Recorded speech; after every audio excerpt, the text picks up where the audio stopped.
Welcome to The Lift with Sheila Robinson-Kiss. Come on in.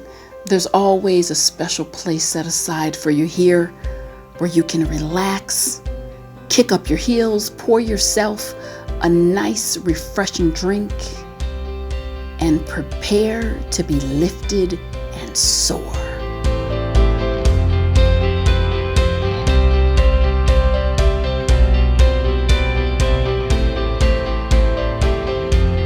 Hello, thank you, and welcome back.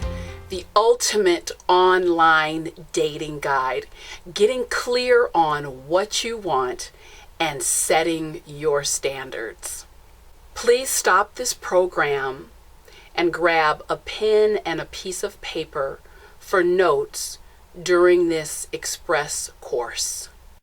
Over a dozen years ago, I was single, in a slump emotionally, physically, and spiritually, and at a total loss where to even begin to look for a high-quality companion to share my life with and my time with.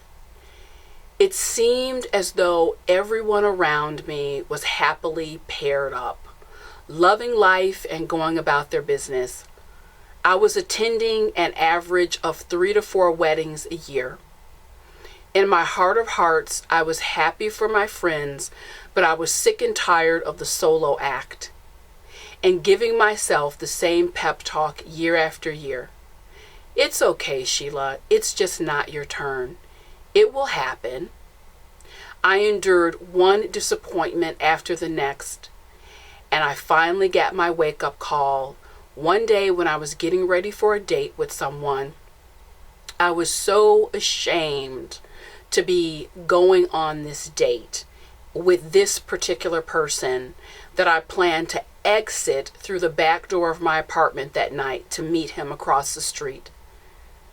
I had fallen into some sick combination of fatigue, depression, desperation, and fleeting hope. I was bottomed out and I needed a serious timeout. During that time, I had to deal with a harsh reality.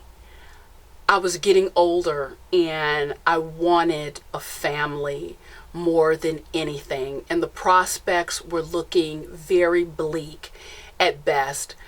I had to have that come to Jesus talk and really ask myself a serious question. And that question was, Sheila, how important is finding that right quality relationship for you? I would like you to stop now and answer that same question.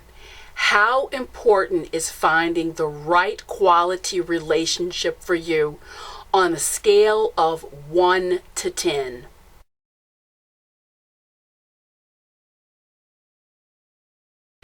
I don't know about you, but my answer back was 20. For me, I was begrudgingly prepared to deal with and live the life, whatever life God had prepared for me. But I knew in my heart that that life included a companion and a family. I had so much to give, and I started to pray. You know, what's next for me? Where should I go? What avenue should I look? Where am I going to be able to find this person? And within a few weeks, God dropped it into my spirit. Hey, why don't you check online? You know, let's give that portal a try. And that's exactly what I did. No matter how you feel about online dating, the numbers and the statistics do not lie. There are over 54 million single people in the United States, and over 49 million have tried online dating. Over 80% of Americans now say online dating is a great way to meet a companion. A growing number of those married and in committed relationships met online. The results are in. Online dating is a healthy and positive venue if you're looking for love and a quality relationship. This 2-part online series is designed to help you date online successfully, stay the course, and ultimately get what you want and desire. The first step to online dating is getting out of your own way. I've heard people say, I want to meet someone so much, but online dating is just full of cast-offs and dangerous people. I feel sorry for those folks because what they're saying makes absolutely no sense and it's not based in logic. First and foremost, why don't we address the safety issue? The fear and concern here is that you'll reach out to someone online or they'll reach out to you and they're not who they say they are. If you stop for a minute and check in with the reality, this could happen if you meet someone and exchange numbers at the grocery store or the library. This course is going to help you to date clearly, to date confidently, and to date consistently so that you reach your goal of quality partnership. Number 1, dating clearly. It's virtually impossible to find treasure if you can't picture and define the treasure in your mind's eye. You will stumble and fumble and lose valuable time when you're dating online if you don't know what you're looking for. On the other hand, if you have a solid idea of what you're looking for, you have a far greater chance of getting exactly what you want. Dating clearly means you have established a defined set of requirements and set of standards for yourself and the individuals that you choose to date. Yes, I said standards.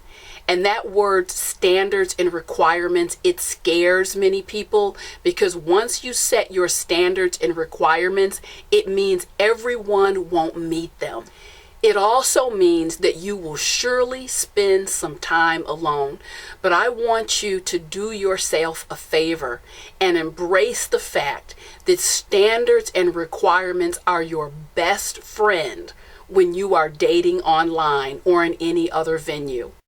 I've dated with both low standards to no standards, and I've dated with high standards.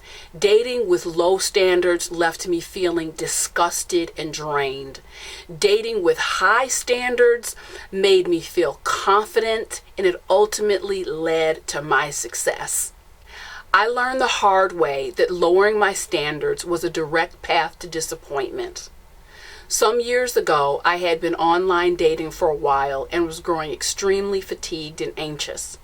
I hadn't run across any good prospects in a while.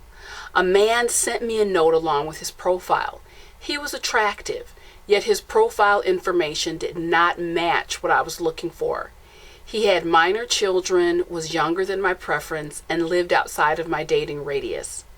And he had a job that made his availability extremely limited. I lowered my standards, agreed to meet him for a date, and 3 months later, the bomb dropped. We had a few fun dates, and I genuinely liked him.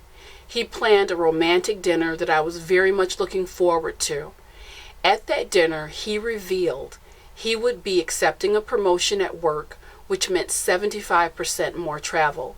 He also shared he needed the money as he was mounting a legal battle to receive full custody of his 3 children. I knew right then and there I had no place in this scenario, and I had made a huge mistake by lowering my standards. I went back to my checklist of standards, and I never deviated.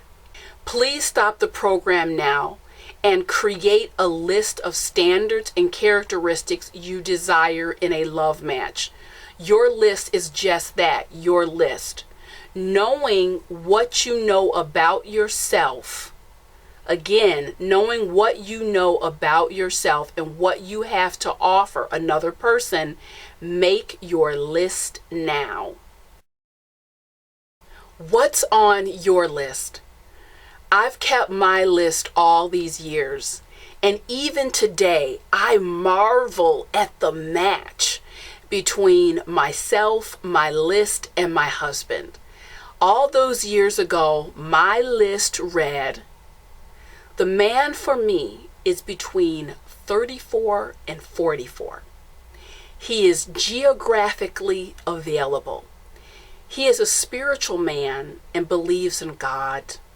He is 5'10" to 6'5". He is kind and cultured, a gentle soul. He is child-free or a man with children under age 5 or over age 18. He is clean, ambitious, and knows how to have fun. He loves to travel and enjoy new adventures. He will enjoy growing a family. He is financially, emotionally, and mentally stable. He is generous with his time, resources, and love. He is handsome and physically. This is the man I met online and married within a year. It doesn't take long to tell you've met the one when you know what you want. I called him in. Stick to your standards and you too can call in your companion. You know better than anyone else what's important to you in terms of that companion you're looking for and what is a deal breaker.